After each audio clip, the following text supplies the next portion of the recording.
नमस्कार दोस्तों, स्वागत है आपका मेरे चैनल प्राचीन नॉलेज हिंदी में।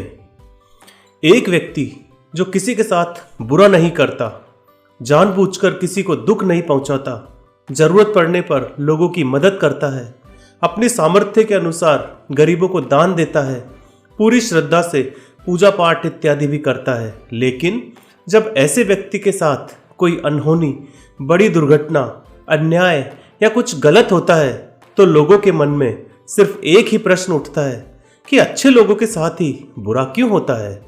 तो आज हम इस प्रश्न का उत्तर जानने की कोशिश करेंगे गौतम बुद्ध के जीवन से जुड़ी एक कहानी के माध्यम से। दोस्तों, गौतम बुद्ध के समय में उनका एक अनुयायी हुआ जिसका नाम था महाकाल। महाकाल सच में एक बहुत ही अच्छा और धार्मिक व्यक्ति था। वह लोगों की मदद करता, गरीबों को दान देता, किसी के साथ अन्याय नहीं करता और बुद्ध द्वारा बताए गए पंचशीलों का पालन करता। पंचशीलों का पालन अर्थात हत्या नहीं करना, चोरी नहीं करना, व्यभिचार नहीं करना और झूठ नहीं बोलना और नशा नहीं करना। इसके साथ ही वह बुद्ध द्वारा बताए गए ध्यान और साधना का अभ्यास भी करता। वह हर पूर्णिमा और अमावस्या को बौद्ध आश्रम में होने वाले प्रवचन में हिस्सा लेता और पूरी रात बुद्ध के प्रवचन सुनता। ऐसे ही एक दिन अमावस्या की रात को उसने भगवान बुद्ध के प्रवचन सुने और रात भर बुद्ध के प्रवचन सुनने के बाद सवेरे जब बुद्ध के प्रवचन समाप्त हुए तो आश्रम से निकलकर पास के तालाब में नहाने के लिए चला गया। उसी रात उस गांव में कुछ चोर एक घर में चोरी करने के लिए घुसे हुए थे। जब वह चोरी करके भाग रहे थे तो गलती से एक चोर का पैर बर्तनों से टकरा गया और बर्तनों की आवाज से घर के लोग जाग गए। चारों तरफ हल्ला मच गया कि गांव में चोर घुसे हैं। मोहल्ले भर के लोगों ने चोरों का पीछा करना शुरू कर दिया। कुछ देर तक तो चोर गहने और जेवरात की पोटली लेकर इधर उधर भागते रहे, लेकिन जब उन्हें महसूस हो गया कि अब बचना संभव नहीं है, पकड़े जाएंगे, तो तालाब के पास से जाते हुए चोरों ने सारे गहने और जेवरात महाकाल के कपड़ों के पास फेंक दिए और वहां से भाग गए। जब लोग वहां पहुंचे तो उन्होंने देखा कि चोरी का सारा सामान तो इस व्यक्ति के कपड़ों के पास पड़ा हुआ है। सभी लोगों ने महाकाल को ही चोर समझ लिया और तालाब से उसे बाहर निकालकर उसे मारना शुरू कर दिया। वह कहता रहा कि मैं चोर नहीं हूं, मैं चोर नहीं हूं, मैं तो रात भर प्रवचन सुनकर आया हूं और यहां सिर्फ स्नान कर रहा था। मुझे नहीं पता ये चोरी का सामान यहां कैसे आ गया। लेकिन भीड़ ने उसकी एक ना सुनी और यह कहते हुए उसे मारने लगे कि चोरी करने के बाद अब नाटक कर रहा है कि मैं अच्छा आदमी हूं और प्रवचन सुनकर आ रहा हूं। गुस्साई भीड़ ने उसे इतनी बेरहमी से पीटा कि उसकी मौत हो गई और उस मृत महाकाल के शरीर को वहीं छोड़कर लोग अपने घर को चले गए। सुबह जब आश्रम के कुछ शिष्य तालाब में पानी लेने के लिए आए तो उन्होंने महाकाल के मृत शरीर को तालाब के पास पड़ा हुआ देखा और वहां पूछने पर पता चला कि चोरी के आरोप में लोगों ने महाकाल को पीट पीट कर मार दिया। शिष्यों ने बुद्ध के पास जाकर यह दुखद खबर सुनाई कि बेचारे उपासक महाकाल को लोगों ने मार दिया और उसे उस गलती की सजा मिली जो उसने की ही नहीं थी। बुद्ध शिष्यों के द्वारा की जा रही अलग अलग बातों को ध्यानपूर्वक सुन रहे थे। तभी उनमें से एक शिष्य ने बुद्ध से पूछ ही लिया कि महाराज, यह बात तो आप भी जानते हैं कि महाकाल कितना अच्छा इंसान था।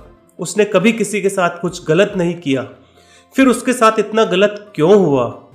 महात्मा बुद्ध बोले कि महाकाल इस जन्म में तो अच्छा था, लेकिन आज जो भी उसके साथ हुआ है यह उसी के कर्मों का फल है जो उसने पूर्व जन्म में किए थे। अपने पिछले जन्म में महाकाल वाराणसी के राजा के यहाँ एक राज अधिकारी था। वाराणसी के पास एक बड़ा सा व्यावसायिक गांव था जहां पर पहुंचने के लिए एक जंगल को पार करना पड़ता था। लेकिन उस जंगल में कुछ लुटेरे रहते थे जो कि वहां से गुजरने वाले राहगीरों और छोटे व्यापारियों के सामानों को लूट लिया करते थे। व्यापारियों ने वाराणसी के राजा से अपनी सुरक्षा की गुहार लगाई तो वाराणसी के राजा ने अपने उस राज अधिकारी को कुछ सैनिकों के साथ व्यापारियों से कुछ धन लेकर उन्हें जंगल पार कराने के काम पर नियुक्त कर दिया। राज अधिकारी महाकाल भी अपने काम को पूरी ईमानदारी से कर रहा था। वह लोगों से कुछ धन ले लेता और अपने सैनिक भेजकर उन्हें सुरक्षित जंगल पार करवा देता। एक शाम पति पत्नी का एक जोड़ा अपनी छोटी सी बैलगाड़ी में बैठकर राज अधिकारी के पास आता है और धन के बदले में उन्हें सुरक्षित जंगल पार करवाने के लिए कहता है। लेकिन राज अधिकारी यह कहते हुए उन्हें मना कर देता है कि अभी जल्दी ही रात होने वाली है, इसीलिए वह उनकी और अपने सैनिकों की जान खतरे में नहीं डाल सकता। उन्हें जंगल पार करने के लिए सुबह तक का इंतजार करना पड़ेगा। वह पति पत्नी बहुत आग्रह करते रहे कि अभी रात होने में बहुत समय है, वे उन्हें अभी जंगल पार करा दे। लेकिन राज अधिकारी नहीं मानता है और उन्हें सलाह देता है कि वह रात भर यहीं रुकें। उनके रहने और खाने की व्यवस्था वह खुद करवाएगा। पति पत्नी को मजबूरन उस राज अधिकारी की बात माननी पड़ती है। असल में उस राहगीर की पत्नी बहुत ही सुंदर थी, जिसे देखकर राज अधिकारी उस पर मोहित हो गया था। उस पर काम वासना हावी हो जाती है और जब व्यक्ति पर काम वासना हावी हो जाती है तो उसे सही और गलत कुछ भी समझ में नहीं आता है। वह आसक्ति की आग में जलकर अंधा हो जाता है और यही उस राज अधिकारी के साथ भी हुआ। उसने उन दोनों पति पत्नी के रहने और खाने की व्यवस्था तो कर दी, लेकिन साथ ही उसकी पत्नी को पाने की तरकीब भी सोचने लगा। उसे एक तरीका सूझा। उसके पास एक बड़ा सा हीरा था। उसने उस हीरे को रात में चुपके से उस आदमी की बैलगाड़ी के सामान में छुपा दिया और सुबह होते ही हल्ला मचा दिया कि उसका कीमती हीरा किसी ने चोरी कर लिया है। उसने अपने सैनिकों को आदेश दिया कि हर एक व्यक्ति के सामान की तलाशी लेने के बाद ही उसे आगे जाने दिया जाए। सैनिकों ने तलाशी लेना शुरू किया तो योजना के अनुसार हीरा उस पति पत्नी की बैलगाड़ी के सामान में छुपा हुआ मिल गया। राज अधिकारी उस व्यक्ति को सभी के सामने यह कहते हुए पीटने लगा कि मैंने तेरे रहने और खाने की व्यवस्था की और तूने मेरे साथ गद्दारी की। उसके साथ उसके सैनिक भी उस आदमी को पीटने लगे और पीटते पीटते उस व्यक्ति की मौत हो गई। बाद में राज अधिकारी ने अपने रुतबे और दौलत के दम पर उस स्त्री को अपनी पत्नी बना लिया, क्योंकि पिछले जन्म में महाकाल ने सिर्फ उस स्त्री को प्राप्त करने के लिए उसके पति पर झूठा आरोप लगाकर बेवजह उसकी निर्मम हत्या कर दी थी। इसलिए पिछले जन्म में ही उसकी मृत्यु के पश्चात उसे नर्क प्राप्त होता है और नर्क में बहुत दुख भोगने के बाद उसे इंसानी जीवन मिलता है। लेकिन इस जीवन में भी उसके पिछले कर्म उसका पीछा नहीं छोड़ते और उसके साथ भी वैसा ही होता है जैसा उसने उस स्त्री के पति के साथ किया था। महाकाल को उस चोरी की सजा मिली जो उसने की भी नहीं थी।